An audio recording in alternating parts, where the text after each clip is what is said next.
ಕಲಬುರಗಿ ತಾಲೂಕಿನ ಕಡಣಿ ಗ್ರಾಮದಲ್ಲಿ ಜಮೀನು ವ್ಯಾಜ್ಯ ವಿಚಾರಕ್ಕೆ ಸಂಬಂಧಿಸಿದಂತೆ ಗುಂಡೇರಾವ್ ಕರೆಕಲ್ ಎಂಬುವವರ ಮನೆಗೆ ಪೆಟ್ರೋಲ್ ಸುರಿದು ಬೆಂಕಿ ಹಚ್ಚಿ ತಲೆಮರೆಸಿಕೊಂಡಿದ್ದ ಆರೋಪಿ ಶಿವಲಿಂಗಪ್ಪನನ್ನು ಬಂಧಿಸಲಾಗಿದೆ ಎಂದು ಕಲಬುರಗಿ ನಗರ ಪೊಲೀಸ್ ಆಯುಕ್ತ ಡಾಕ್ಟರ್ ಶರಣಪ್ಪ ಹೇಳಿದ್ದಾರೆ. ಈ ಕುರಿತು ನಗರದಲ್ಲಿ ಮಾಧ್ಯಮದವರೊಂದಿಗೆ ಮಾತನಾಡಿದ ಅವರು, ಆರೋಪಿ ಶಿವಲಿಂಗಪ್ಪ ಮತ್ತು ಗುಂಡೇರಾವ್ ಮಧ್ಯೆ ಜಮೀನು ವ್ಯಾಜ್ಯ ವಿಚಾರಕ್ಕೆ ಜಗಳ ನಡೆದಿತ್ತು. ಅದೇ ವಿಚಾರಕ್ಕೆ ಆರೋಪಿ ಶಿವಲಿಂಗಪ್ಪ ತನ್ನ ಸಹೋದರ ಸಂಬಂಧಿ ಗುಂಡೇರಾವ್ ಕರೆಕಲ್ ಎಂಬುವವರ ಮನೆ ಮೇಲೆ ಪೆಟ್ರೋಲ್ ಬಾಂಬ್ ಎಸೆದು ಸಾಮೂಹಿಕ ಹತ್ಯೆಗೆ ಯತ್ನಿಸಿದ್ದ ಪ್ರಕರಣ ಸಂಬಂಧಿಸಿದಂತೆ ಆರೋಪಿಯನ್ನು ಬಂಧಿಸಿ ನ್ಯಾಯಾಂಗ ಬಂಧನಕ್ಕೆ ಒಪ್ಪಿಸಲಾಗಿದೆ ಎಂದು ತಿಳಿಸಿದರು. ಒಂದು ಕೊಲೆಗೆ ಪ್ರಯತ್ನ ಪ್ರಕರಣ ವರದಿಯಾಗಿತ್ತು. ಅದರಲ್ಲಿ ಒಂದು ಮನೆಗೆ ಈ ಪೆಟ್ರೋಲನ್ನು ಸುರಿದು ಬೆಂಕಿ ಹೆಚ್ಚಿರುವ ಪ್ರಕರಣ ವರದಿಯಾಗಿತ್ತು. ಅದರಲ್ಲಿ ಮನೆಯಲ್ಲಿ ಸುಮಾರು 5 ಜನ ಇದ್ದರು. 2 ಮಕ್ಕಳನ್ನು ಒಳಗೊಂಡಂತೆ 3 ಜನ ಹಿರಿಯರಿದ್ದರು. ಟೋಟಲ್ 5 ಜನರನ್ನು ಗ್ರಾಮಸ್ಥರು ಸುರಕ್ಷಿತವಾಗಿ ರಕ್ಷಣೆ ಮಾಡಿದರು. ಅವರನ್ನು ಆಸ್ಪತ್ರೆಗೆ ಸಾಗಿಸಲಾಗಿತ್ತು. ಅಲ್ಲಿನೂ ಕೂಡ ನಾನು ವಿಸಿಟ್ ಮಾಡಿದ್ದೆ. ಅದೃಷ್ಟವಶಾತ್ ಅವರು ಯಾವುದೇ ಸಣ್ಣ ಪುಟ್ಟ ಗಾಯಗಳಿಲ್ಲದೆ ಕೂಡ ಅವರನ್ನು ರಕ್ಷಣೆ ಮಾಡಲಾಗಿತ್ತು. ಇದರಲ್ಲಿ ಏನು ತಲೆಗೆ ಬರ್ಸ್ಕೊಂಡಿದ್ದ ಆರೋಪಿ ಅವನು ಘಟನೆ ಮಾಡಿದ ನಂತರ, ಏನು ಕೃತ್ಯ ಸಿಗಿದ ನಂತರ ಸೋಲಾಪುರ ಮುಖಾಂತರ ಮಹಾರಾಷ್ಟ್ರದ ಬೇರೆ ಬೇರೆ ಕಡೆ ಓಡಾಡಿದ್ದ. ಪುಣೆಯಲ್ಲಿಯೂ ಕೂಡ ಕೆಲವು ಶೆಲ್ಟರ್ ತಗೊಂಡಿದ್ದು ನಮ್ಮ ಗಮನಕ್ಕೆ ಬಂದಿದೆ.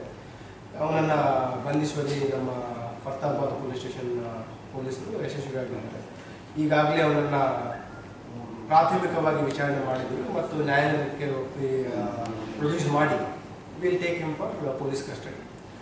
ಅದರಲ್ಲಿ ಈಗ ಪ್ರಾಥಮಿಕವಾಗಿ ನಮ್ಮ ವಿಚಾರಣೆ ತಿಳಿದು ಬಂದಿರೋದೇನಂತಂದರೆ, ಏನು ಆರೋಪಿ ಇದ್ದಾನೆ ಮತ್ತು ವಿಕ್ಟಿಮ್ಸ್ ಫ್ಯಾಮಿಲಿ ಇದೆ, ಅವರ ನಡುವೆ ಹೊಲ ಖರೀದಿ ಮತ್ತು ಮಾರಾಟದ ಬಗ್ಗೆ ಸುಮಾರು ವರ್ಷಗಳಿಂದ ಡಿಸ್ಪ್ಯೂಟ್ ನಡೀತಾ ಇದೆ. ಬೇಸಿಕಲಿ ಒಂದು 4 ಎಕರೆ ಜಮೀನಿನ ಬಗ್ಗೆ ಇದು ವಿವಾದ ನಡೀತಾ ಇದೆ. ಅದು ಕೋವಿಡ್ಗಿಂತ ಮೊದಲಿನಿಂದ ಗಲಾಟೆ ಡಿಸ್ಪ್ಯೂಟ್ ಸ್ಟಾರ್ಟ್ ಆಗಿದೆ.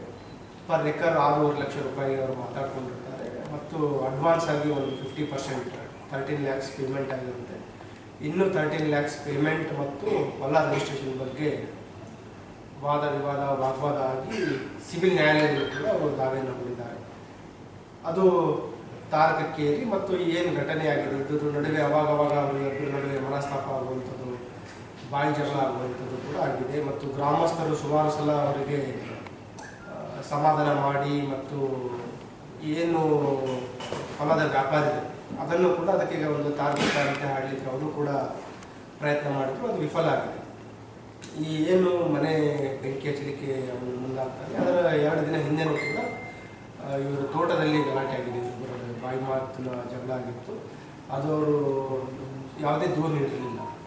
ಅದರ ಹಿನ್ನೆಲೆಯಲ್ಲಿ ಅವತ್ತು ಬೆಳಗಿನ ಜಾವವನ್ನು ಒಂದು ಪೆಟ್ರೋಲ್ ಬಂಕಿಗೆ ಹೋಗಿ ಒಂದು ನಿಯರ್ಲಿ 20 ಲೀಟರ್ಸ್ ಅಷ್ಟು ಪೆಟ್ರೋಲನ್ನು ಖರೀದಿ ಮಾಡಿದ್ದಾರೆ ಮತ್ತು ಕರ್ಪೂರ, ಮ್ಯಾಚ್ ಬಾಕ್ಸ್ ಎಲ್ಲೆಲ್ಲಿ ಖರೀದಿ ಮಾಡಿದ ಬಗ್ಗೆ ಕೂಡ ನಮಗೆ ಮಾಹಿತಿ ಕಲೆ ಹಾಕಿದ್ದೀವಿ. ಅದರ ಬಗ್ಗೆಯೂ ಹೆಚ್ಚಿನ ಒಂದು ನಾವು ಏನೇನೋ ಒಂದು ಕೃತ್ಯಕ್ಕೆ ಉಪಯೋಗಿಸಿದ ವೆಹಿಕಲ್ ಆಯಿತು, ಆಮೇಲೆ ಈ ಪೆಟ್ರೋಲ್ ಸಿಂಪಡಿಸಲಿಕ್ಕೆ ಏನು ನಮ್ಮ ಕೀಟನಾಶಕ ಸಿಂಪಡಿಸುವ ಒಂದು ಕೃಷಿ ಯಂತ್ರ ಇದೆ, ಅದನ್ನು ಕೂಡ ನಾವು ವಶಪಡಿಸ್ಕೊಳ್ಳಬೇಕಾಗಿದೆ.